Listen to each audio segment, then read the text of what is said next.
You and I can agree that sunscreen is a thing now. Everybody's using sunscreen. Everybody's talking about it. Everybody's buying it.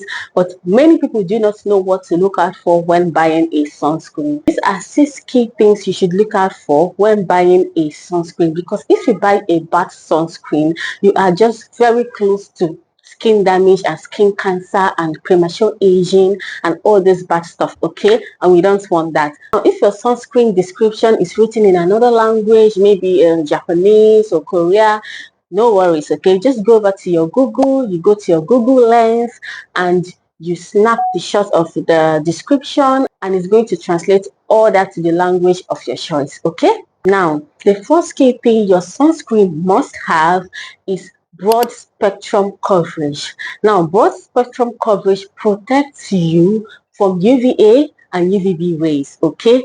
Now, I'm going to explain. UVA rays is the ray that is responsible for premature aging, premature wrinkles and fine lines, okay? While UVB ray is the ray that is responsible for sunburn and skin cancer and all that. It typically affects the top layer of your skin, that is the epidermis of your skin, okay? And it can destroy your DNA and cause skin cancer, okay? Now, the source of both UVA ray and UVB ray is the sun. Using a sunscreen that has broad spectrum coverage protects your skin from UVA rays and UVB rays. That is no sunburn, no premature aging, and all that bad stuff, okay?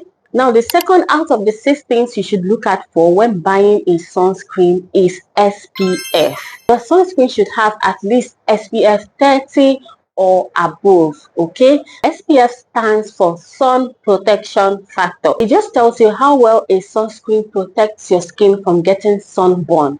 Now, if your skin normally starts to burn in 7 minutes without sun protection, when you use SPF 30, for example, it will take your skin 30 times longer before it gets burns, okay? Now we are going to multiply 7 minutes times 30, that is 210. So 210 minutes, that is approximately 3 hours and 50 minutes. So it will take your skin 3 hours and 50 minutes to burn if you do not use sun protection. That is if it takes your skin 7 minutes. It can take your skin longer or shorter when exposed to the sun to get sunburn, okay? So this means more SPF, more protection. But remember, SPF only protects you from UVB rays, the one that burns the skin, okay? It doesn't protect you from UVA rays, the one that causes premature aging, okay? The third thing out of 6 things you should look out for when buying a sunscreen is protection grade of UVA. Now, let me explain. When you look at your sunscreen, you're going to see a place that is written PA++++, or maybe 3 pluses or 4 pluses or 2 pluses. Yes, that is what I'm talking about. That measures how well your sunscreen protects you against UVA rays, the ray that causes premature aging, okay?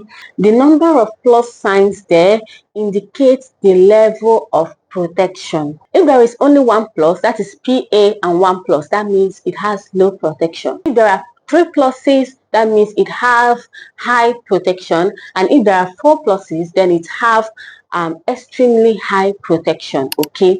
So that means you are protected against UVA rays. Now, if your sunscreen have high protection grade of UVA and also SPF 30 or above, then you are good to go, okay? Now, the 4th out of 6 things you should look out for when buying a sunscreen is if the sunscreen is water resistant.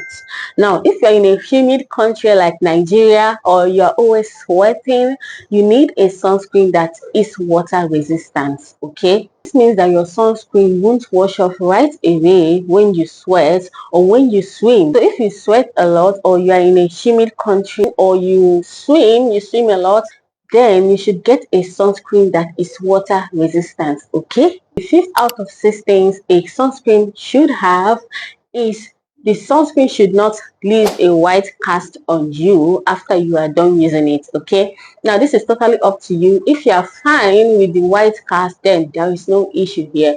Now, how do you know if a sunscreen is going to leave a white cast on you?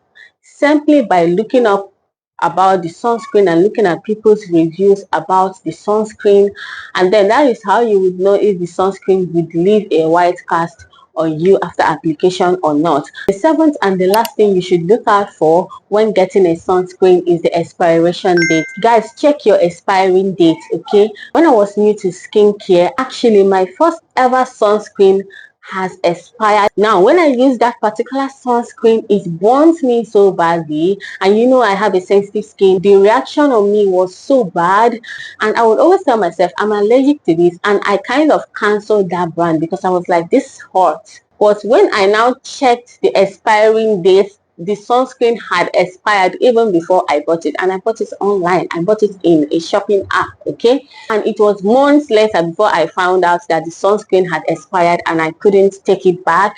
And yeah, that was it.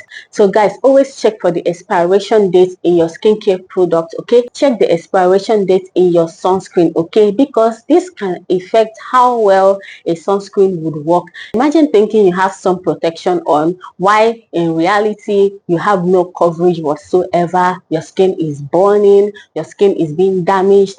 So guys, check your expiring date. Okay, now all these tips are not tailored to those about to get a sunscreen. If you already have a sunscreen, okay, grab your sunscreen and check out for these 7 things.